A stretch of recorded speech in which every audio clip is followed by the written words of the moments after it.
Bapak, Ibu, Saudara, saudariku yang terkasih dalam Tuhan kita Yesus Kristus, selamat pagi. Selamat berjumpa kembali dalam permenungan kita pada pagi hari ini, Jumat 11 Desember 2020, yang adalah pekan Advent yang kedua. Kita akan merenungkan dari Injil Matius pasal 11 ayat 16 sampai 19. Kita buka permenungan ini dengan tanda kemenangan Kristus. Dalam nama Bapa dan Putra dan Roh Kudus. Amin. Yesus berkata kepada orang banyak, "Dengan apakah akan kuumpamakan angkatan ini? Mereka itu seumpama anak-anak yang duduk di pasar dan berseru kepada teman-temannya, 'Kami meniup seruling bagimu, tetapi kalian tidak menari. Kami menyanyikan kidung duka, tetapi kalian tidak berkabung. Sebab Yohanes Pembaptis datang, ia tidak makan dan tidak minum, dan mereka berkata, ia kerasukan setan.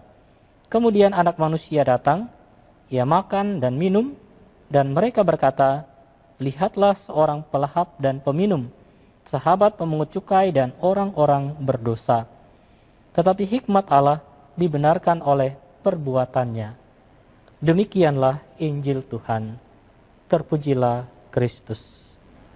Bapak, Ibu, Saudara-saudariku yang terkasih dalam Tuhan kita Yesus Kristus, Yesus mengingatkan orang-orang pada zamannya supaya bisa melihat tanda kehadiran Allah lewat para utusannya.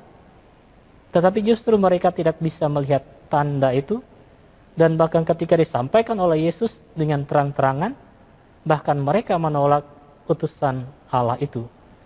Utusan Allah itu adalah Yohanes Pembaptis. Ia adalah nabi perjanjian baru, dan Yesus sendiri yang adalah putra Allah sendiri yang turun tangan. Perumpamaan yang disampaikan oleh Yesus dalam Injil menunjukkan bahwa orang-orang pada zaman Yesus itu tidak menerima atau menolak Yohanes Pembaptis dan Yesus sendiri yang datang dari Bapa.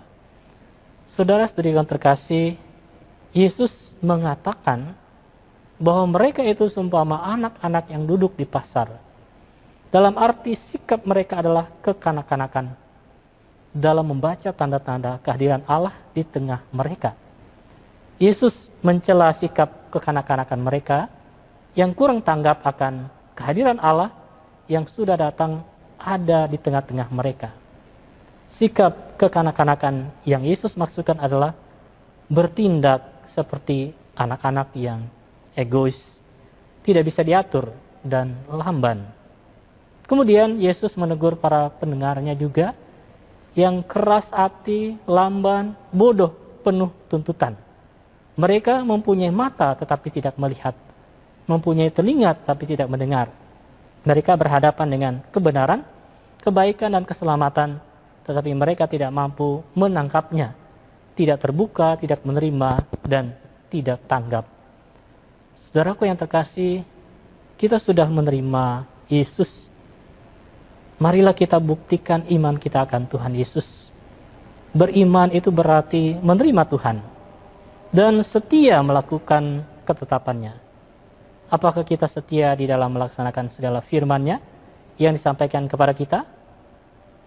Teruslah mencari persahabatan dengan Tuhan Yesus dengan menyediakan waktu kita untuk Tuhan. Jangan nanti kalau kita butuh saja baru datang kepada Tuhan.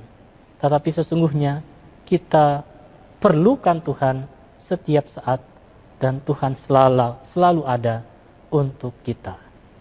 Tuhan memberkati kita sekalian. Amin. Dalam nama Bapa dan Putra dan Roh Kudus. Amin.